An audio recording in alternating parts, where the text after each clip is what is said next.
Welcome to Flights of Fancy Storytime. I'm Ann from the National Air and Space Museum, and I'm here to bring some of our museum stories to you.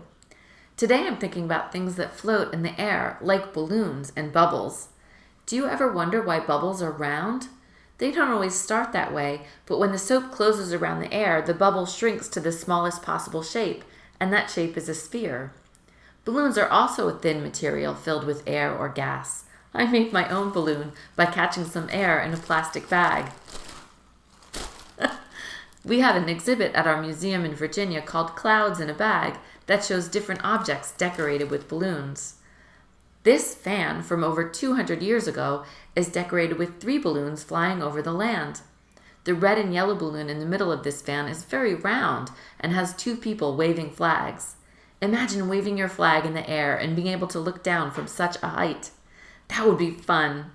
Some balloons like this one are filled with gas, like the helium that makes party balloons float up. Some balloons are filled with hot air that makes them rise up.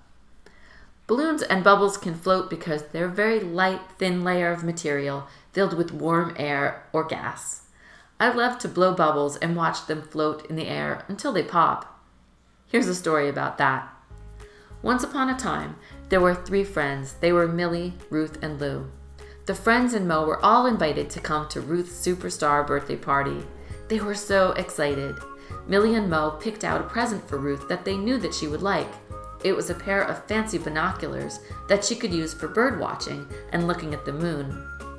They wrapped it in some colorful paper and headed to Ruth's house. They met Lou on the way in, and she was carrying a gift for Ruth too. Lou said, "It's a book."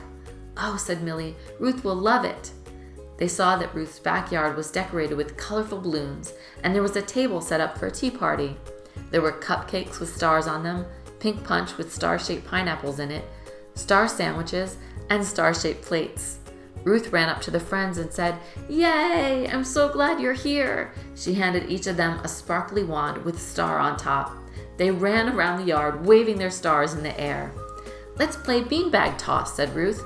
She ran over to another part of the yard where a game was set up with star-shaped beanbags. The friends took turns throwing the beanbag stars into black holes painted onto a board. When Millie threw her star bag, it looked like it disappeared right into the middle of one of the holes. Next, it was time to open presents. Millie and Mo gave her their specially wrapped gift and said, "Careful, it's breakable." Ruth carefully unwrapped the gift and held it up to her eyes.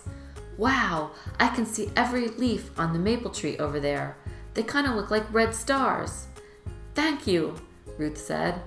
Then Lou handed her present, and Ruth tore off the paper. "Oh, I love it. Another book to add to my library. Thanks, Lou." Lou said, "You're welcome. It's a good story and has fun pictures, too." "Time for snacks," said Ruth. They headed over to the table. They sang "Happy Birthday" to Ruth and munched on sandwiches, cupcakes, and fruity punch. When they were finished eating, Ruth said, "There's a balloon for each of you." She handed Lou a purple balloon, Millie a yellow balloon, and Mo a red balloon. Mo put the wand in one hand and the balloon in the other and jumped up into the air. "Red is my favorite color," said Mo. "I know it," said Ruth. Mo wanted to hold the balloon in his other hand, but when he tried to grab the string, he dropped the star-shaped wand and let go of the balloon. "Oh no, there it goes," cried Mo sadly. Ruth ran and jumped up and caught the balloon and then quickly tied it to Mo's wrist. Then they all tied their balloons to each other's wrists so they wouldn't float away. Lou said, "I'm glad you caught that. Balloons can be bad for birds and other animals, so they shouldn't float away." Millie picked up Mo's star wand and said, "This gives me an idea. I know something that can safely float away. Ruth, don't you have some bubbles? I wonder if we can make star-shaped bubbles with these wands." Mo smiled a little. "That would be cool." Ruth ran and got a big bin and filled the bottom with bubble liquid. Then all of the friends and Mo dipped their wands into the liquid. Lou said, "On 3, ready? 1, 2, 3. They all blew and made bubbles.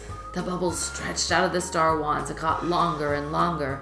Then they broke off and became round sphere shapes. The friends watched the bubbles float up until they popped. "Nope, spheres," said Mo as he dipped his wand in the bubbles again. Each time they tried to make a star-shaped bubble, they ended up round. Well, those bubbles are pretty, and they float up for a long time, said Millie. What a fun party, said Lou. Happy birthday, Ruth, they all said. Ruth said, You're the best, and she gave them all a high five, and the balloons on their wrists bobbed up and down. It's craft time. Today we're going to make a homemade bubble solution, and we're going to experiment with some different things around the house that you can use to blow bubbles. So to make a homemade bubble solution, you need some water, a cup of water, and you need some dish soap. You are going to need some corn syrup, and that's it. So we're gonna mix up our bubble solution right now. I measured 1 cup of water in this measuring cup. I'm gonna pour it right into this bowl right here. There we go. Now I need 4 tablespoons of dish soap. The dish soap that I have is blue, so it's gonna make the water turn blue.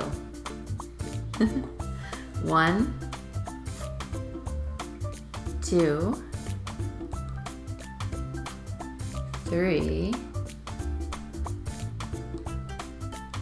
4. Now, if you can use this to blow bubbles, but if you want to make your bubbles a little bit stronger and last a little longer, you can add some corn syrup to it. And I have the corn syrup that I have is kind of an amber color, so I'm going to add 2 tablespoons of that corn syrup to it. 1, 2. Woo! Great. Corn syrup is a little bit sticky, and I'm going to put that measuring spoon right there.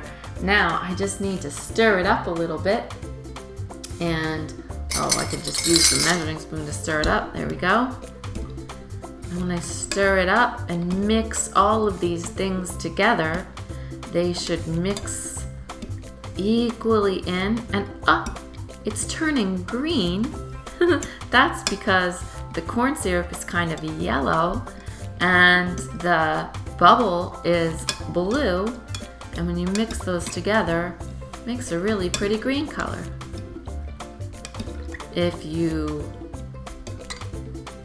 use glycerin instead of corn syrup, which you can also use, then it will stay blue. All right, I think that's all mixed together. I don't see any of the corn syrup in the bottom of the bowl. So that's what you kind of have to look for to see if any of it is sitting in the bottom of the bowl. Now we're ready to see if we can blow bubbles. So I don't have any bubble wands, so I'm going to try to use some different things that have holes in them. Let's see what I have. I have this spatula, and it has these holes right in the middle. So if I dip that right into the bubbles,